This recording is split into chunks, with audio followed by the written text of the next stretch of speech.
Imagine a future just 100 years from now, a time when Earth has become so damaged by human actions that it's no longer fit to live on. Scientists predict that the planet has only 70 years left before it's completely uninhabitable. Desperation pushes humanity to build a massive spaceship called Ark One, a vessel carrying a select few to a new world. Proxima B. At first, everything seems to be going well. There's a fragile sense of hope among the passengers. But then, something goes wrong. An iron beam crashes onto a pod, startling a woman named Lieutenant Sharon from her deep, suspended sleep. In that dazed, panicked moment, Sharon realizes that something is seriously wrong. Heart pounding, she starts waking up her companions, knowing their survival may depend on how quickly they act. What went wrong on Ark One? Will this mission become humanity's last chance or its final mistake? Sharon quickly shared the chaos unfolding with Rob Spencer, and together they began the urgent task of waking everyone up.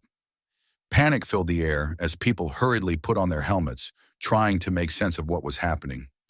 In the midst of the chaos, a man named Brent noticed something terrifying.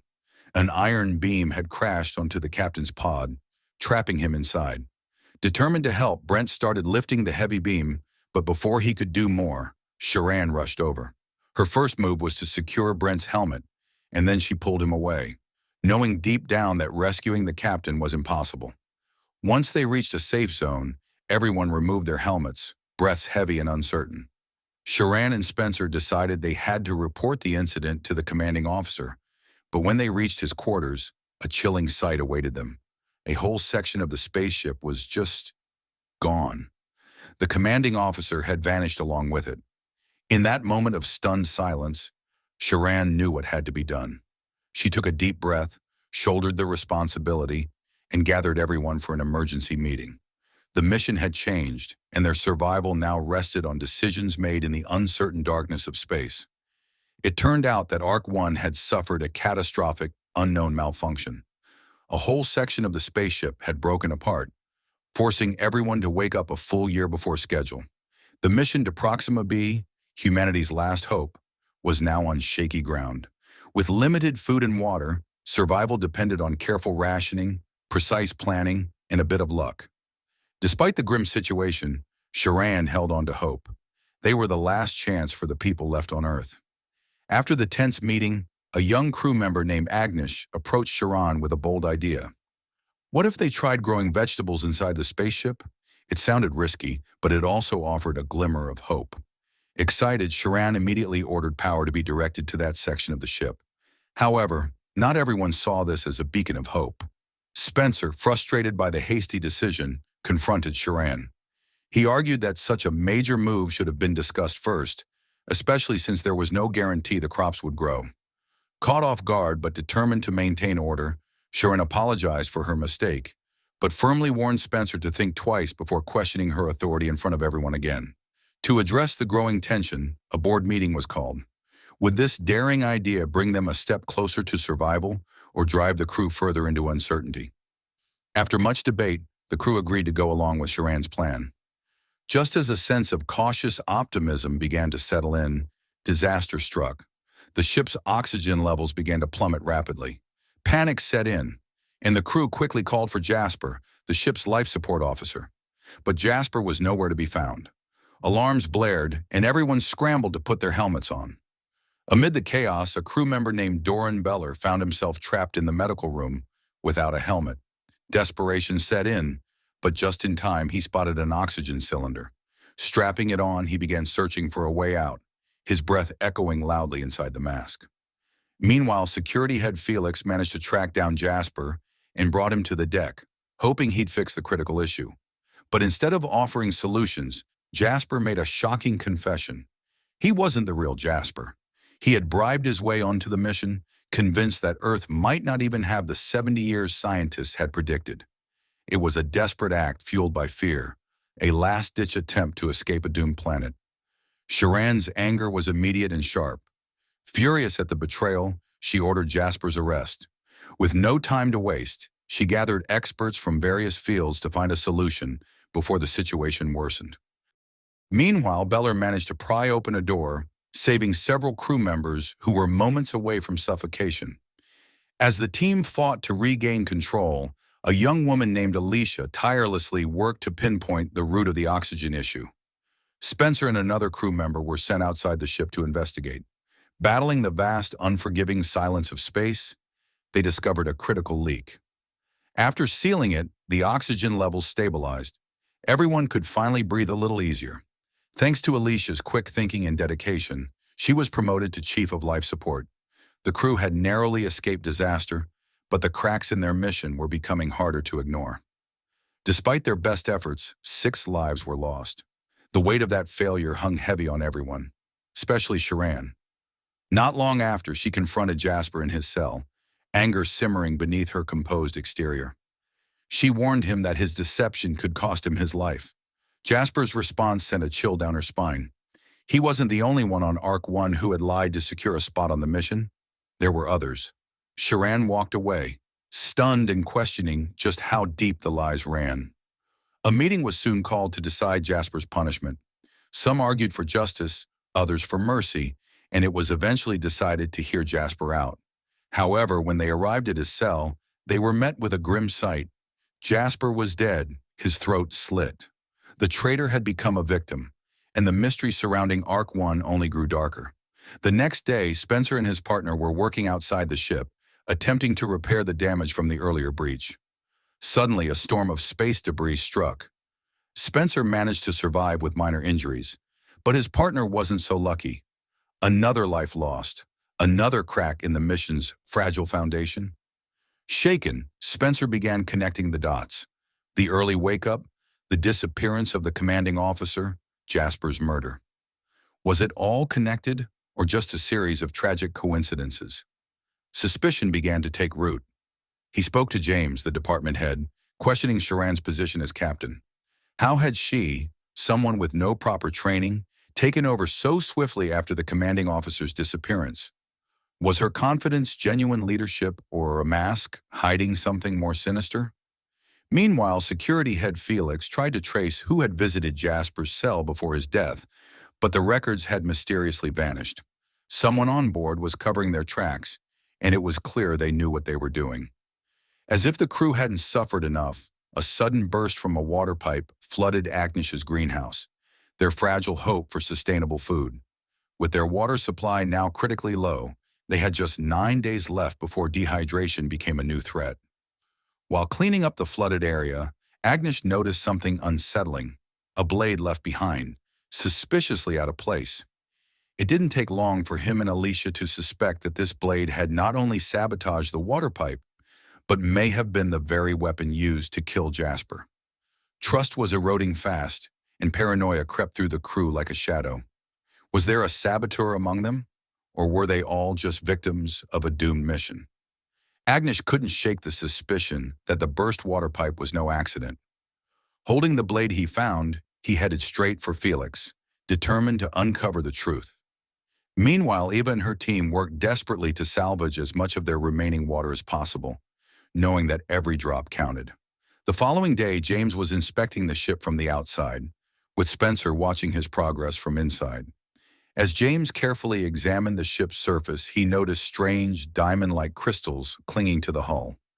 Curious, he reached out and touched one, only for his glove to start melting away. Panic surged through him as the material burned into his skin. He hurried back inside, where Dr. Sangiovanni quickly bandaged his wounds, but the incident left everyone uneasy. What else was lurking out there in the void? As the crew tried to regain their focus, Eva called an emergency meeting. Her voice was steady but strained as she revealed the harsh reality. Their water supply had dwindled to a critical level. They had just 4 days' worth of water left, maybe 8 to 10 days if they rationed to a painful minimum. Fear rippled through the room. They needed a solution, and they needed it fast. Luck seemed to favor them when they detected a nearby comet rich in water.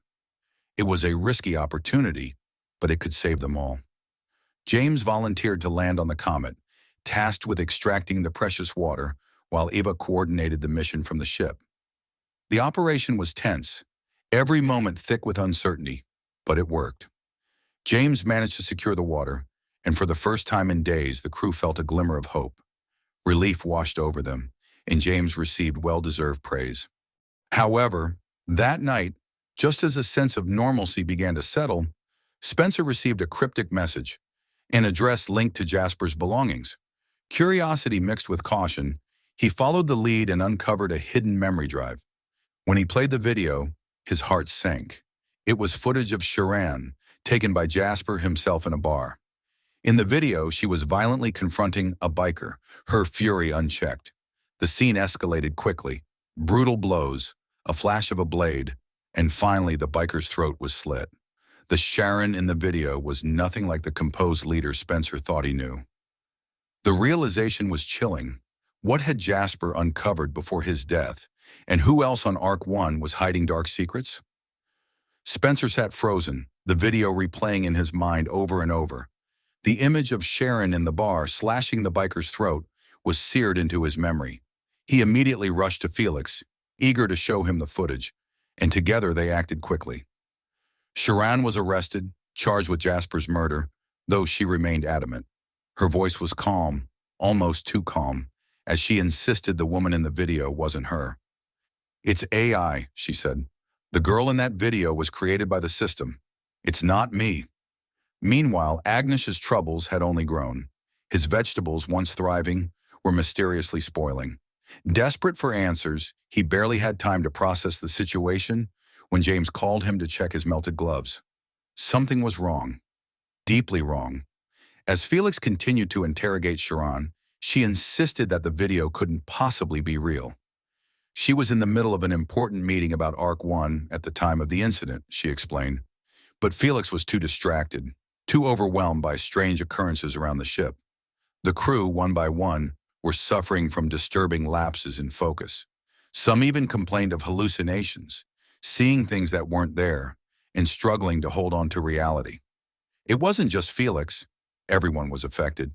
It wasn't until Felix snapped back to reality, his mind clearing, that he resumed his questioning of Sharan. This time, her words were nothing short of shocking. She looked him dead in the eyes, her voice unwavering. "The woman in that video is me, but not entirely," Sharan said. "I have a twin sister. Her name is Denise. We were part of a special experiment in the lab, a project designed to create humans specifically adapted to live in space." Felix was stunned. The revelation hit him like a freight train. A twin? An experiment? The truth about Sharan, and perhaps about their entire mission, was far darker than anyone had imagined. Was Sharan even who she claimed to be? And what role did her twin sister play in this deadly web of lies? The truth about Sharon's twin sister, Denise, was more terrifying than anyone could have imagined. Over time, Denise's anger became uncontrollable, and her actions grew more violent. She began to kill, and it was Denise who had murdered the man in the video that had led to Sharan's arrest. Sharan confessed that she had never undergone the same training as the rest of the crew, making her an outsider from the start. As Sharan recounted her harrowing past, Felix's skepticism began to fade. Her story rang true, and in the end, he believed her. He released Sharan once again, but not without the crew's suspicions lingering. Later, during a meeting to address the ongoing strange occurrences aboard Ark One, Spencer's frustration reached its peak. Seeing Sharon sitting there, free once again, fueled his anger. When Felix refused to explain his decision to release her, Spencer's frustration boiled over. The tension in the room was palpable. It was Agnesh who, despite the growing chaos, spoke up, suggesting that the water they had extracted from the comet might be responsible for the hallucinations. But before anyone could react, Agnesh suddenly collapsed. Dr. Sanjivani wasted no time, rushing to his side and conducting tests on his blood. What she discovered made her blood run cold. The comet water was contaminated with a substance similar to LSD, something that caused intense hallucinations and distorted perceptions. That explained the strange visions plaguing the crew. Hearing this, Sharan collapsed in shock. She had never experienced the hallucinations. In fact, she seemed immune. As she regained her composure, she rushed to Dr. Sanjivani, revealing a truth that sent another shiver down the doctor's spine. Sharan was a genetically modified clone. To her surprise, Dr. Sanjivani had already known about Sharan's true origins, But Sharan's immunity to the contaminated water raised a startling possibility. Could her blood hold the key to an antidote? If they could extract it, they might be able to save everyone. Without hesitation, Dr. Sanjeevani began running tests, and soon the results were clear. They could make an antidote from Sharan's blood. The hope of salvation was now in their hands, but at what cost? Before Dr. Sanjeevani could finish her work, disaster struck. She suddenly collapsed, her body hitting the floor with a thud. Panic spread quickly through the crew. With no time to waste, Alicia was entrusted with the responsibility of completing the antidote. Unfazed, Alicia worked with precision, multiplying the antidote and cleverly introducing it into the ship's water supply. Her plan was simple. By doing this, they could distribute the antidote to everyone as quickly as possible. Soon the crew began to recover, their minds clearing, but Alicia hesitated. She was the last to drink the antidote, her fingers trembling as she raised the glass to her lips. The hallucinations had taken a heavy toll on her. She could see her mother, the one person she had always talked to for comfort. Despite the fear and chaos around her, she had never felt more alone. Meanwhile, Agnesh was busy examining James's burnt gloves. As he carefully studied the strange material that had caused the gloves to disintegrate, his eyes widened. This substance was unlike anything known to humanity. It dawned on him. This could be a weapon that had likely caused the initial problem, the malfunction that had triggered the early wake-up of the crew. Could this mysterious material be linked to the disaster they were facing? On the other side of the ship, Spencer had sent Dr. Sanjeevani to rest after her collapse. But when he found a break in the chaos, he took the opportunity to dive into the ship's database. There his heart skipped a beat. He uncovered something shocking. Sharan was not who she claimed to be. She was a clone, a perfect replica created for this mission. The truth hit him like a freight train. The woman he had trusted, the woman leading them through the crisis, had been hiding her true identity. Furious and betrayed, Spencer stormed into the room where Sharan was, accusations flying. "You lied to us," he spat. "You've been hiding who you really are. Why didn't you tell us the truth?" Spencer couldn't contain his frustration any longer. In his mind, there was no way someone like Sharan, a genetically modified clone, could be trusted with the lives of everyone aboard Ark One. It was unthinkable. His anger and disbelief grew as he confronted her, accusing her of deceiving them all.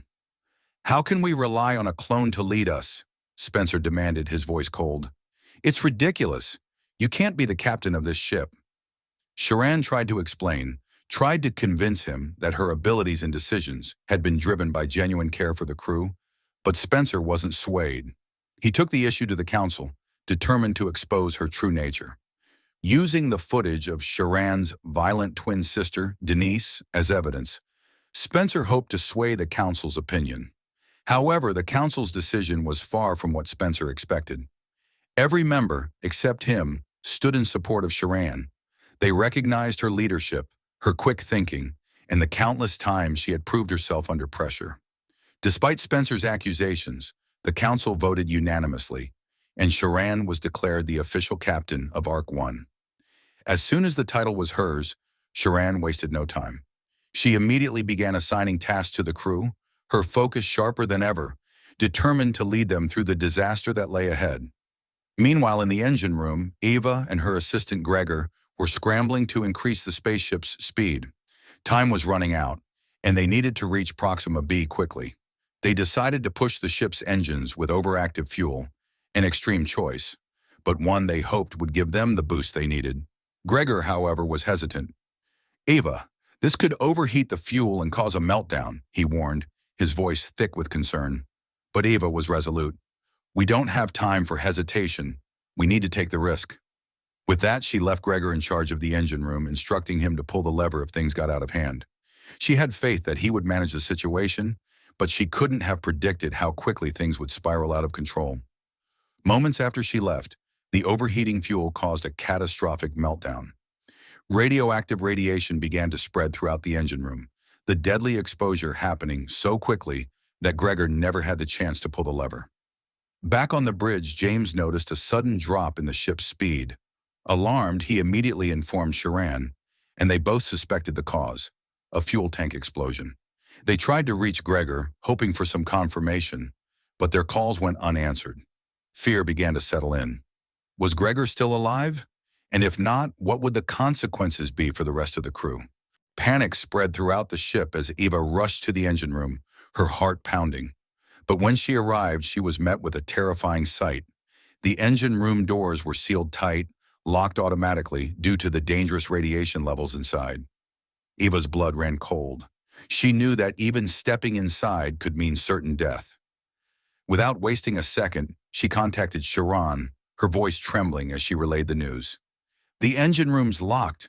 The radiation. It's everywhere, Eva said, desperation creeping into her tone. As the gravity of the situation sank in, Sharon immediately ordered the crew to search for a way to neutralize the radiation. But time was slipping away. Meanwhile, Felix was deep in his investigation of Jasper's blood, trying to unravel the tangled web of lies aboard the ship. When he examined Alicia's tablet, he found a hidden message. A message sent to Spencer from Alicia's device. It contained details about Jasper's memory card. When Felix confronted Alicia, she reluctantly revealed that her tablet had been in the possession of Beller for a brief period. With a mix of anger and suspicion, Felix set out to question Beller. As soon as Beller realized he was caught, he panicked and tried to flee, but Felix was quick to corner him. With James and Spencer by his side, Beller was brought in for questioning. The truth spilled out. Beller confessed that he had killed Jasper. The motive? He had paid his way onto the mission, bribing his way into the ranks, just like Jasper. But unlike Jasper, Beller wasn't willing to let anyone expose his secret. He'd killed to protect himself. While Felix and the others processed this revelation, a different crisis was unfolding. Ava's team was trapped in the radioactive zone, unable to escape the deadly radiation. The locked doors meant their only hope was to shut down the engine. There was only one way to do this. Someone had to enter the engine room and pull the lever to turn off the fuel. But the moment anyone stepped inside, they would be exposed to lethal radiation. The clock was ticking, and Sharon knew they were running out of options. She asked the crew, her voice steady but urgent, "Who will volunteer to go into the engine room and shut off the engine? Anyone?" But the crew stood frozen, terrified. No one stepped forward. Sharon's resolve hardened. There was no other choice. She would do it herself. But as she made her decision, the crew balked. They couldn't bear to lose their captain. Sharon had led them through so much, and the thought of losing her now felt impossible. But Sharon wasn't about to back down. "I'll do it," she said, her voice unwavering. "We all knew the risks when we signed up for this mission. I will not let anyone else die because of me." As the crew scrambled to find a solution, Spencer made his way to meet Beller, the last person anyone thought would sacrifice himself. Spencer laid it all out for him: the urgency of the situation, the danger they all faced, and the fate of humanity itself. If they didn't act fast, no one would survive, and the mission would fail. Humanity's last hope would be lost forever. Beller listened, and something shifted in him. All his life he had lived selfishly, only thinking about himself. But now, faced with the ultimate choice, he realized it was time to atone for his past. He wasn't going to let everyone die because of his mistakes. With newfound resolve, Beller suited up and entered the radiation-filled room. As he made his way through the engine area, the dead bodies of his comrades lay scattered around him. But Beller pushed on, his focus unshaken. Finally, he reached the main engine room. The door was locked tight, sealing in the lethal radiation. But Beller wasn't deterred. With sheer determination, he unlocked the door and made his way to the lever. The moment he pulled it, the radiation stopped flooding the ship. But it was too late. The intense radiation had taken its toll on Beller. He collapsed, a hero who had given everything to save them all. His sacrifice ensured that the mission could continue, and more importantly, humanity still had a chance. Beller's courage would never be forgotten. He had redeemed himself, ensuring that everyone else on board had the opportunity to finish the mission that would save the human race. If you enjoyed this video, please give it a like and subscribe to the channel for more. I'll see you in the next one, where we dive deeper into this incredible journey.